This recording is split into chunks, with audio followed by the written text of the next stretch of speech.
Hello and welcome to Season 9, Episode 3 of Unlimited Opinions. I'm Adam Bishop. I'm Mark Bishop. And we are, of course, reading Orestes Brownson's The American Republic, Its Constitution, Tendencies, and Destiny, a great book from 1865. This time talking about Chapter 3, what Orestes Brownson thinks the origin of government is. This is the first of 3 chapters that he's devoting to this topic. I thought it was pretty interesting. It was a little more obscure, I think, than his chapter before this. At least in my opinion. I don't know if you have any different thoughts on that. Obscure? Yeah, like a little bit harder to follow. Really? I think so. How do you figure? I don't know. I think it was a little bit, I don't know. I don't think it was hard to follow. I think it was just a lot more. I thought you would have loved it because it's about language. Well, yes, I enjoyed that part for sure. He does get one thing wrong. We'll talk about that in language. But yeah. Barbarism? No, that was right. That was correct. Okay. But we'll talk about that later, I guess. Well, I mean, he's got to set the table, so to speak, in this chapter, yes. which like every philosopher does. Mm-hmm. You got to define your terms. Yes. And then, half of what philosophers do is just define the terms. Sure. Well, if you think about it, that's what they. Yes. I have to talk about what is, right. How do I determine self? And who am I? And what is it? No, it's very true, and I think that is what a lot of this chapter is. That's what this whole chapter is, isn't it? But he starts off talking about where does government come from? How does it exist? Yeah.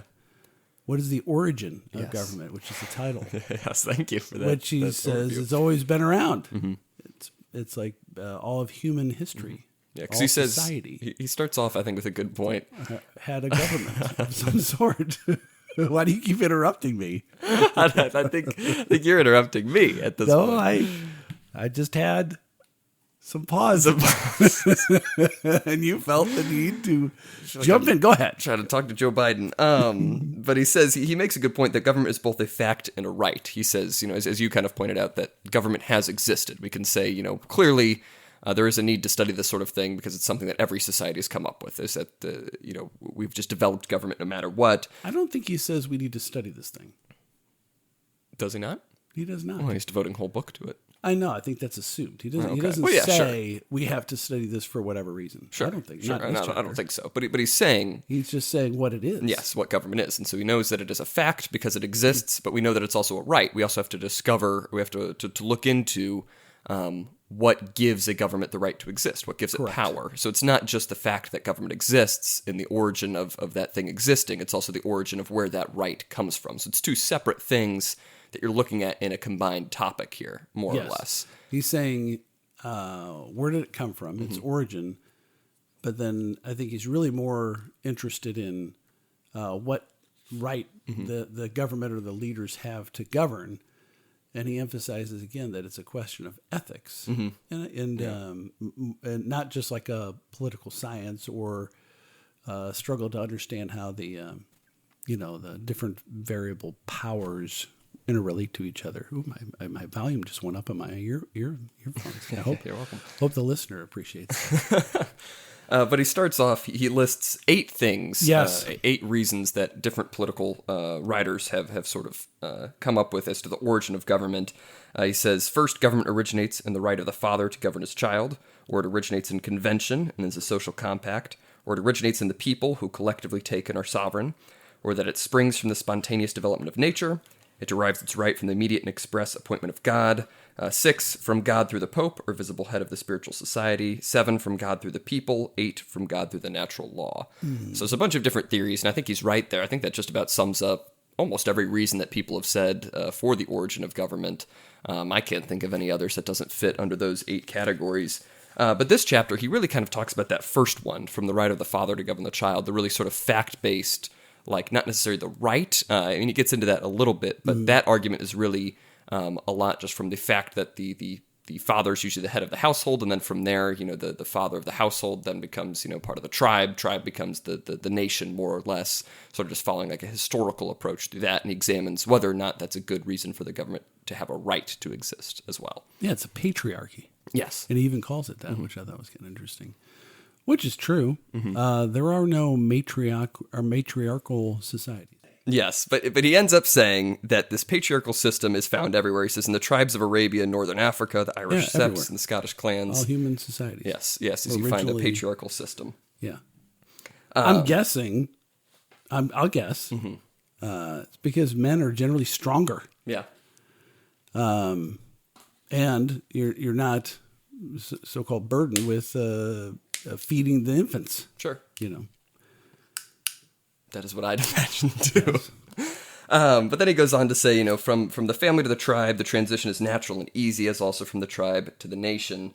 So he kind of says, the most powerful family will, of course, become the leader of the tribe, and then that leader of the tribe, the most strong lineage, more or less, then kind of becomes the head of the state, if you move from a tribe to a state and things like that. And he says, all governments have, in some sense, been developed from the patriarchal, as all society has developed from the family. And he talks about, the ancient Roman and the modern feudal, which seem to be founded on landed property, may be traced back to a patriarchal origin. This is an interesting concept that he brings up a little bit later, too, the necessity of land in the direct sort of ownership of land that he talks about that sort of gives the state a right to exist. But I think we'll talk about that a little bit later, too. You don't seem to have many thoughts this episode. Well, you were interrupting me earlier. Oh, I really apologize. When I'm supposed to jump in, or when I'm Anyway, so he talks about kind of the historical. This is how it's always been everywhere, at all times. But then he's talking about. He's always very derogatory towards Asiatic people. I'm kind of curious about that, but he mentions that they. Asiatic kings of ancient or modern times hold the domain and govern as proprietors. They have the authority of the father and the owner of their subjects, though theoretically their children are really their slaves. And I think that's true of a lot of the patriarchal societies where you say, "Oh, I'm the king and I rule over you like children." But he gets into it a little bit more in detail later, which I think is a really good point. Is that the power that a father or a parent, father or mother, has over a child is really almost like transactional, but he talks about being like held in trust. Like you don't have absolute power over your children, especially when your children become of age. Yeah. And you have, influence, but you don't really have, control over them. You're not supposed to, but, I think that though that's true of any family, because the young adults, the children, when they're no longer children, they're going to assert themselves and they're going to be, you're equal, or sometimes you're better in some circumstances. So because the point he makes when he's talking about the Asiatic kings is essentially that they haven't moved past like almost a tribal system. Because what he traces is like when it becomes a nation is then the king or whoever's in charge of the nation is really in charge of the land. But in the tribe and in the family, you're a person in charge of other people. So it's sort of a distinction between the people versus the land and what exactly constitutes the nation itself, which he talks about in more detail later. But he makes an interesting point. He talks about Rome a whole lot in this chapter, and he says the distinction there is, the father retains all the power of the patriarch within his family, the patrician in his gens or house, but outside of it is met and controlled by the city or state. So the father does have that control in the family. And he makes an interesting point that the heads of houses are united in the Senate and collectively constitute and govern the state. But he says not all of the houses are, but only the tenants of the sacred territory of the city. So that very directly, like land-based, you live within these special bounds. He points out the god Terminus, the ancient Roman god of boundaries, as determining who gets the right to sit in the Senate if you're within this certain boundary. Which is an interesting idea. I don't know why he makes such a distinction about that, because it really is just an oligarchy, and they just wanted to limit the power and influence of those that could be in the Senate to these. It's like the five families, like the mafia. You have certain families, and I think he's reading a little bit more into that, because he's talking about the geographical control of land versus persons. But it's like in the feudal times, he talks about the different estates, the land estates. But of course, all the people were subjects of the king, and the king was the sovereign. Not just over land, though. I mean, and so there's an overlap there. I think there's a legal distinction in the power over what the stuff is. Like the lords would be tenants of the king's land, and then subtenants And I get that from a real estate law perspective. But well, I think the point he's trying to make is that there's an element in this system that isn't just strictly patriarchal. It's not just that the head of the house then has power. There has to be something else that turns it into a more complex system. Yeah. And the way he sees it is this idea of land as part of the nation, who has the ownership. Well, he seems to separate the term government from state, like state control or just a base power. You know, like is there's some, like you said, there's like some sort of complexity where that the state has some sort of, I don't know, he wouldn't even say it's representative, because it doesn't seem like he's really making the distinction based upon how the leaders are selected. But more so, what is the nature of the power? Is it complete and total power over the citizens or the people that live in the area, or is it something that's held in trust or for their benefit? I guess maybe. Yeah. Because what he says is the city or state takes the place of the private proprietor, and then he goes on to talk about the theory of Roman law. The land owns the man, and he makes the point that if you die, you're buried on the land, even if the land moves on to someone else. It's like in some ways you are a part of that land. And then he says, there's under the patriarchal, the tribal, and the Asiatic monarchical systems, there is, properly speaking, no state, no citizens, and the organization is economical rather than political. So he's putting a lot of emphasis on the idea of the importance of that theory of land, and if the state really owns the land or is in control of the land in some way, rather than just a bunch of private people sharing it amongst themselves. I think is really the point he's trying to make there. Well, and yeah, I guess I'm not exactly sure I know where he's going with all this. I'm sure he's going to explain it later. But like the American system is that the individual property owner owns the land, like the fee simple title. So it's subject to some regulations, and the government has an ability under some limited circumstances to take the property by eminent domain, which he actually mentions as an aside in here. But I don't know. I don't understand the distinction between a government, where he's talking about defining the governmental powers connected to land or just political power over the people. And that's what I was saying, but it's a little bit more obscure, where I'm not entirely sure what 100% the connection is there that he's trying to make in this idea here. He has a big discussion of barbarism next. Yes. Because it's basically they're uncivilized, and how the Romans termed some foreigners as barbarians and others as not. Yeah, because he says the word civilization stands opposed to barbarism and is derived from kibitas, city or state. And he does point out the origin of the word barbarian, barbarous, or barbaros in the original Greek is unknown. That's not entirely true at this point. I mean, I think he didn't have as much knowledge of etymology, but what is the linguists etymology? think that was sort of a mocking term used for people who spoke other languages. And it's because they heard them talking and they think they were just going bar bar bar bar bar. It originates in the ancient Greek, and so anyone who spoke a non-Greek language would have been classed a barbaros because they speak some other foreign tongue. But he does make the distinction that the Greeks and Romans never termed all foreigners barbarians. Yes. And he says, even some of these people that they used this title for had great civilizations or great cultures. These places had great art and great cities and things like that. But there's still a distinction that they're not, like us. And he says, I think the reason he points to is, again, that land thing, is that it was people whose nations were based on that personal distinction rather than a territorial distinction that he thinks that the ancient Greeks or Romans had, more specifically in their understanding of the power of the state and what the state really was, which is an interesting distinction. I'm not sure 100% how well it holds up, because he says, the nation was personal, not territorial, and the authority was held as a private right, not as a public trust. So I think in some ways it's making a really big deal out of whoever's in charge of the state, in other ways minimizing it, because it's not just vested in that one person, it's that person acting as sort of the figurehead of the state, and the state itself is the territory, if that makes sense. No.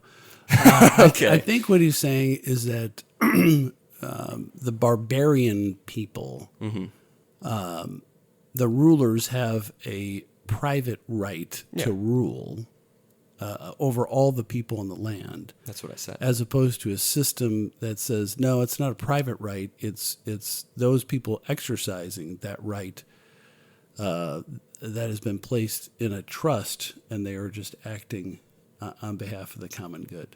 Yeah, I think that's what I said. Incorrect. That is what you were trying to say, but I articulated Yes, sure. You're being very difficult this episode. Well, I have to confess that before we started recording, I took a brief nap. And whenever I take a brief nap, I wake up cranky. That's fantastic. And so now I'm cranky and go ahead. Yeah. But then he goes on, and he's still talking about language to a degree, but he says, republic is opposed not to monarchy in the modern sense, but to monarchy in the ancient or absolute sense. He said Lacedaemon, or Sparta, had kings, yet it was no less republican than Athens, and Rome was called and was a republic under the emperors, no less than under the consuls, which is an interesting distinction. I don't think that's how people classify things now, but the point he's making is in the origin of the word republic, which is res publica, which in Latin just means the public things. And he says, and you can translate that in English, the Commonwealth, what is good for all of the people, essentially. And so he's saying you can even have a king and have it still strictly be called the Republic if it is a system that is designed for the Commonwealth, for the common good in some sense of the word. He's not using Republic necessarily as the system that we would think of it now as that political term necessarily. Yes. Yeah, I don't know that I'm following his reasoning or his justification, but it really is. When it really comes down to is he keeps talking about it in the next couple of pages but like he's talking about suffrage and the right to vote and select the leaders, and he says it was, he's in favor of universal suffrage, but he says it's not a private but a political right, and like all political rights, there's a public trust, and so he's really emphasizing that there's this public duty or public right, but it's not. You don't own it as an individual, and they don't. You're not subject. There's not a total and complete power, and that there's almost like you're a fiduciary. Like to put it in my day job terms, or you're doing things for the benefit of all or for others, which may include yourself.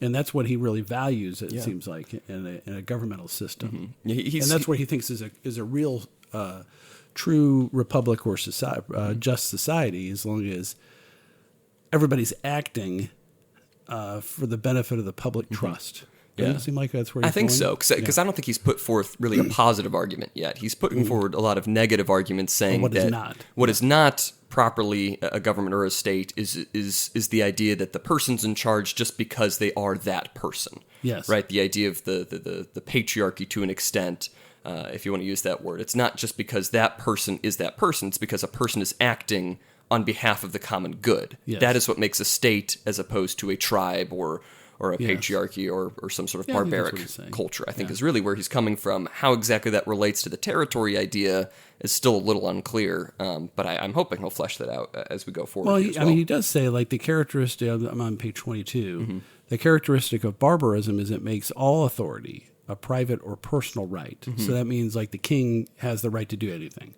And it lives and breathes with that person. That person dies, that authority is extinguished. Yeah. And then he says the characteristics of civilization is that it makes it a public trust, so that the person, even though that person may have this very similar powers, the nature of the authority of it is not personal, with that person owning it, but instead it's being provided to that person to act in that manner. Maybe. Yes. He also makes the interesting distinction back on page 21, where he says that backwards. I apologize.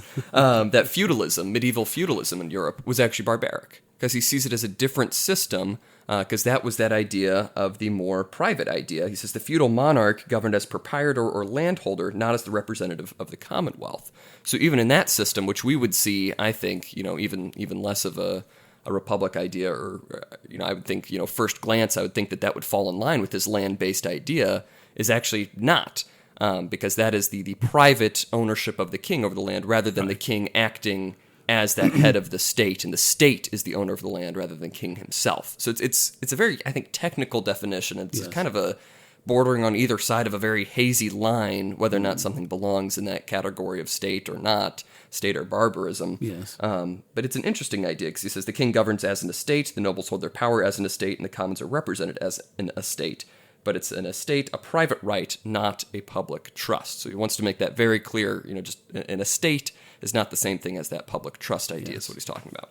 And then he kind of continues the same line of theory. He talks about God having dominion over the creation, and that if any ruler, he says a despot is a man attempting to be God upon earth and to exercise a usurped power.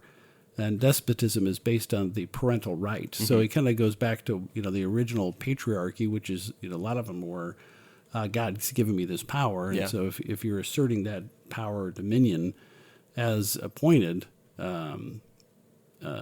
this author would say that's a form of barbarism and is not really an effective state form of government, right? Yeah, and I think we're also getting some hints of his opposition to democracy as well. He doesn't seem to think that direct democracy is a good thing. Yeah, because he says barbarism knows only persons, and so if you're under the idea that the state only exists because the people voted into existence and the people are what give it its power, then he's going to classify that as barbaric because it's so divorced from the idea of the state as the proprietor, as the owner of the land. Or benefactor. As a benefactor, something like that. It's very divorced from the idea of the common good. It's the majority rule, just whatever the persons want is what the state then becomes. And then he also goes on to continue here. We're actually getting to the end of the chapter here. For sure. But he makes that point that you made earlier, that really the father doesn't have absolute authority forever over the child. And even if you go back to a lot of these patriarchal systems, if you go all the way back to the beginnings of Rome, you have that idea of the father, once the child has grown up, he is sort of his own citizen. He's his own person. Right. You do not have absolute authority over all of the persons. And I think that's really the foundational sort of distinction he wants to make, is that the head of a state, the head of a government, does not have the absolute authority over all of the persons. He's not that ancient idea of the patriarch, but the head of the state has absolute authority over the land, is the distinction he wants to make. And I think that is a good distinction to make, is that the head of any government does not just directly control the citizens as slaves, or should control the citizens as slaves. I think that is a barbaric government in those terms. Yeah, and he gets into some detail about, like if someone is raising a child or neglecting them or abusing them, then the state, society has a right to intervene in that. So even within the family, there's no absolute right to be the ruler, the patriarchal authority in it, because we as a society have an interest in having people that are good citizens, which is something that I think a lot of people forget about. There's this in family law. There's this big push-pull between. You don't want the government interfering with private families. It's a big push for like school choice and that sort of thing. But there is also the pole or the opposite force, which is we can't just allow people to do anything they want with their own kids. And my favorite saying is, not everybody loves their children. Yeah. And some people hate their children; they kill them and stuff. Yeah, because he's bringing up to 20-something years for killing his son and torturing him and stuff. I mean, it happens all the time. Yeah. So anyway, but it supports his argument about even in a patriarchy, there are limits to that, and if a true and just ruler is going to be ruling based upon the authority provided to that person as in trust for the benefit of all. Yeah, because the point of the state, as he sees it, is for the common good, and the promotion of virtue and things like that. He'd very much disagree, I think, with the more modern notion we have that the government should just be like a blank slate, as I think some people sometimes argue for. That they can't really advocate for any values at all. We have to keep morality out of government. The government should just do the basic duties of government and can't do anything else than that. And I think that's an argument that you hear a lot from conservatives now, whereas the left, I think, fully understands that the state does, have some idea of a duty to promote values and things like that. I just read Michael Knowles' book, Speechless, and that was almost the exact point he was making throughout, is that conservatives need to step up and say, it's not just enough to argue for free speech, whatever everybody wants to say should have equal value to everything else, is we need to argue for replacement of sort of the leftist system with a conservative system, the traditional American system that says that there are limits on speech and there are limits on things that we say, and it should be in promotion of the common good and of virtue. And of course, he ties that into Christianity, as I think Brownson will too. But that is the point of the state, is to provide for the common good and the virtue of citizens. So he believes there should be some limitations the government would put on speech? Yeah, I think so. I don't know exactly what limitations, but he says, the left tries to put as many limitations as possible on limiting conservatives. But if conservatives just try and revert back to everybody say whatever they want, free speech absolutism, then they have inherently lost the battle, because they're saying that, the traditional, foundational American values are just as good as these wacko progressive ones. And if you say that, then you're just leaving the ground open for the progressives to come in and just wipe out the traditional values. Well, I don't really believe that. I think he is 100% wrong. You'll have to read his book. I think he makes a good argument. With regard to free speech, I'm an absolutist in free speech. Because without free speech, you don't have a free people. And once you start putting your finger on the scale at all, now it's kind of like, well, if we don't murder all of them, without any sort of due process, we haven't really effectively done anything right, because they'll murder some of us. All right. But I mean, there has to be, I think there should not be limitations on free speech. I mean, you could say, as a society, we should judge people for saying outrageous things. That's his point. It's not that the government should be going in and censoring, progressives, and everybody has the right to say whatever they want. It's the value that society places on things. Because the point that he's making is that conservatives have kind of said that, we shouldn't really be placing value on anything. But that's, okay. It's not that the government needs to be censoring. Okay, if he's just talking about the cancel culture applying to these commie bastards. Yes, that's what he's talking about. Yeah, okay, I'm fine with that, and I think there can be certain limitations on speech when it has to be really inciting violence. You talk about treason, that type of thing, but the problem is that once you go down that path, you're using governmental force. It's going to be misapplied to everybody, and like I said, I think free speech is the first right. Maybe free religion, but you can't have religion without talking about it. Yeah. So you almost need to have that first. But as far as, hey, there's consequences for the stuff you say, I think he's absolutely right. And I think, and I think there needs to be a certain level of reciprocity for people that do or say outrageous things, and they should be disqualified for certain positions of responsibility because they're stupid. Yeah, and they're wrong, and until they repent, they should be ostracized. So if that's what he's saying, I'm 100% on board with that. Yeah, I think that's more of his point. I think he does lean a little bit more in the government control as well. He doesn't flesh it out 100%, but I think that sentiment is there, which I don't 100% agree with either. But I do think that the cultural thing, that if you're saying, our culture should just say that everything is of equal value, that I don't agree with that at all. Because I think American culture is a Christian culture. We should be promoting Christian values to some degree. Well, and I think that there's an interesting argument to be made as far as like terminating people from their employment for things you disagree with. That whole cancel culture thing. That's not really state action, but there's this, some of the anti-discrimination laws are pretty broad if they apply to an employer. But anyway, so we're going down a whole different subject there. Different topic there. But you brought it up, so it's your fault. You're welcome. I thought you needed a tangent to go on. Yeah, I could always come up with my own, I guess. But no, I enjoyed this chapter again. Very well written. Interesting concept of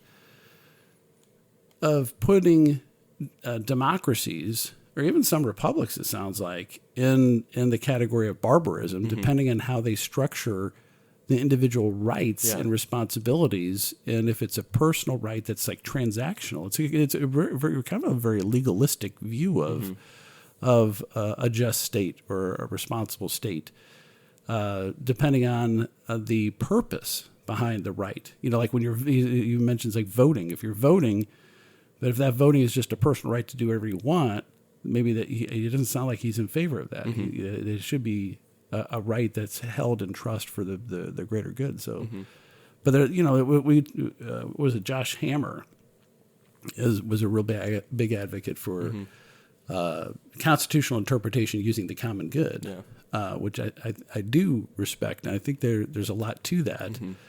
A more expansive idea of a conservative political philosophy as it applies to the judiciary. And it seems like he's probably inspired in part by this writer. Yeah, and that's a point that Knowles brings up, too, not to just keep going back to that book. But he says, even in the preamble to the Constitution, it's the blessings of liberty that are in there. It's not liberty as the end in and of itself. It's not just everybody do whatever they want. But the idea of the founding fathers, and he brings up, I think, John Adams particularly, is that liberty is a tool to be used in the pursuit of virtue. Yeah. Right? You don't just say everybody do whatever they want. It's everybody use their liberty to pursue the good things. And that's, again, what the state should be doing, too. Of course, John Adams got a lot wrong. True. When he was president, he had the Alien and Sedition Act where he put his opponents in prison and destroyed printing presses, literally. Yeah. So, and it's I don't have any respect for John Adams on that. He's very much like Woodrow Wilson and the modern Democrats. They didn't want any opposing viewpoints. So if anybody's citing John Adams as a paragon of virtue when it comes to government action and free speech and that kind of stuff, causes me some concern. Yeah. Well, you should read the book. I think it's a good book. It's a pretty quick read. I have, I think, 8 books probably in motion, in progress. Right now, in progress. Yeah. I've almost gotten done with my Civil War thing. Oh, there you go. That was a 3-book special. So Lincoln's been shot, and now Jefferson Davis. I didn't know the whole story about Jefferson Davis. Around the same era this was written. Jefferson Davis just got bailed out on bail with his treason charges. So I never really paid attention or read about what happened to him after the war. Interesting cat. He has a statue in the U.S. Capitol. Fun fact. I don't know what to think about those Confederate generals and leaders. I think because he was the president of the Confederacy, Correct. Right? Yeah, I think that the president and the vice president both have a statue in the Capitol. I forget which state, but each state is allowed to put up 2 statues somewhere in the U.S. Capitol building. I assume he's from, would it be Virginia? Virginia, one of those. He was originally, from Mississippi, and then he was very popular in South Carolina. Yeah, I forget which states, but it's up to the state to determine who they get to put in. I think it's the state legislature that votes on what statue gets made, and they can switch them out every 8 years or so if they want to, or they can keep the current statues. I don't know how long Jefferson Davis has been up there, but I'd imagine I don't know about probably not for too much longer, if I had to guess. But yeah, I don't know. He's an interesting character because he after the war he never applied for a pardon or forgiveness. And so I kind of respect that in some ways. Yeah. And he was like a dead ender. They actually captured him. He was still on a run when they got him. But some of their arguments about states' rights and the aggregation of power into the federal government, resonates with me. But my God, over slavery? Yeah. Come on, man. And at the end of the Civil War, I didn't know this either. Or maybe I knew it, but I've forgotten it. I don't know why we're going on this, but that's fine. It's a good topic. They, at the very end, when they were desperate for more troops, they passed a law authorizing slaves to be soldiers. I think I did hear about that. And I don't know that any of them actually got into the army. I think there might have been some of them that actually were trained, but it was a huge controversy, of course. Yeah. And then they really didn't make a decision what to do with the slaves if they had won the war and they had served honorably in the war. But it really undercut their philosophy that they were kind of subhuman and were not competent and were dangerous to arm. And I just thought that was just fascinating. Yeah, it's strange. And how do you oppose emancipation when you're willing to have them? I guess if you're having them do everything else, you might as well have them fight for you, I guess. Yeah. But the cause was just so bad and so intertwined with all the highfalutin arguments. But what really struck me, I think I mentioned before, is how Christian they were and how they always prayed and really hoped for the divine providence in every battle. Yeah. And just wild to think about it. You just don't see that at all anymore. Yeah. And so he's writing in that era where it was a Christian nation, overtly Christian, and everybody prayed. And if you were an atheist, you were worse than a Jew. I say that jokingly. I don't think my Jewish friends. But there's a huge prejudice against them. But yeah, you'd be some sort of abhorrent person that couldn't hold public office. Yeah. But anyway. But yeah, no, I enjoyed this chapter. I think, again, very beautifully written. I'm interested to see where he goes in the next couple chapters, moving from this idea of the land and the state being the proprietor rather than the person, moving forward, and how he kind of ties that into the American republic, if he sees that same idea as present in America, or if he sees something entirely different. Because, I haven't heard anybody talk about that in that sort of way in American terms. I guess you could talk about manifest destiny to an extent, the idea that the westward lands were the right of the American people and that sort of thing. But maybe he'll talk about that. We need to bring back manifest destiny. I think you've talked about this on the podcast before. Our country doesn't have a purpose anymore. After we have we now have the 50 states. After that, we had the space race in the 60s. Since the 60s, we haven't had a mission except for to fight communism, which really wasn't a true mission of expansion. And then it was the vague spread democracy in the Middle East. Fight terrorism or whatever. But it hasn't compelled anybody, really. Right. I don't think very strongly or for very long periods of time. Space race. I know this would be controversial, but what if your generation, the one coming up, what are they called now? I know I'm Gen Z. But who's beyond you? Alpha, I think is what they're calling. So Gen Z. And what's after me? I'm Gen X. Millennials and Gen Zs. If you say, hey, if you went into this area and settled it, you'd get 100 acres and you'd own it forever. You and your family would own it in whatever area that would be of the world. I mean, wouldn't that be a tremendous opportunity for that young generation? Like in your 20s and you're going to start a family and all we got to do is get there and farm it or develop it or whatever. I mean, that's what Manifest Destiny was. Go out west. And maybe we should look to the south, and it would be, in my opinion, a tremendous positive effect in those communities where they would be moving to as well. But that's I have prejudice in favor of the United States and the United States citizens. If they, all these people from Mexico and Point South want to come here, why don't we just say, you know what? Why don't we all just go there? Yeah. There you go. I think we should improve your neighborhood. You do better with American neighbors among you. That is true. And maybe Manifest Destiny should go all the way down to, I don't know, Venezuela. That's a good long way. Yes. I was thinking we were going to say Panama, win back the canal. Well, I was going to say Argentina. Just both continents entirely. Well, why not? Yeah. I mean, what's the argument against it?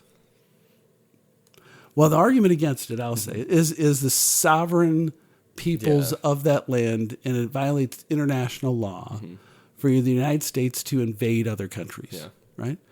But what legitimacy... We could talk about legitimacy of our own government, but what legitimacy does the rulers of Mexico have over the people of Mexico? Do we think this author would think that they are a legitimate, I think they're barbaric, moral authority over their people? Because they're not providing for the common good. I think that's what it boils down to for him. Do they have free and fair elections? I don't know that we do, but we have better elections, hopefully, than they do. But then you have the drug cartels that control huge, vast areas. If we were to invade certain, they don't call them, do they call them states? Or they call them it's not provinces? It's states. In Mexico, so there's entire states or regions that are controlled by drug cartels. Do they have a more legitimate claim to rule over that land than we do? I don't think they do.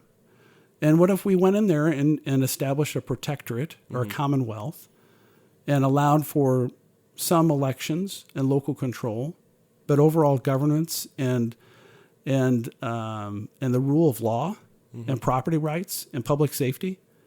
Wouldn't that be an improvement? And so what if, 100,000 Americans get some good land too. We take it from the cartels. There's a lot of beachfront property there. Yeah. I mean, wouldn't it be nice if we can have a lottery for timeshares of Caribbean resorts? I mean, why not? Who's to say we shouldn't? Mm-hmm. I don't know. Yeah. I mean, and when you start opening your mind to these possibilities, wait a second, why do they have the right to subjugate their people? I think that's the thing. More than we have the right to subjugate them. But we wouldn't subjugate them if we did it right. Mm-hmm. And it's not the same attitude that the early Americans had about the Native Americans, because that was prejudice. We said that they were lesser people. They couldn't manage their own affairs. Now, of course, they were illiterate nomads, but that doesn't justify what the treatment of them at the time. Sure.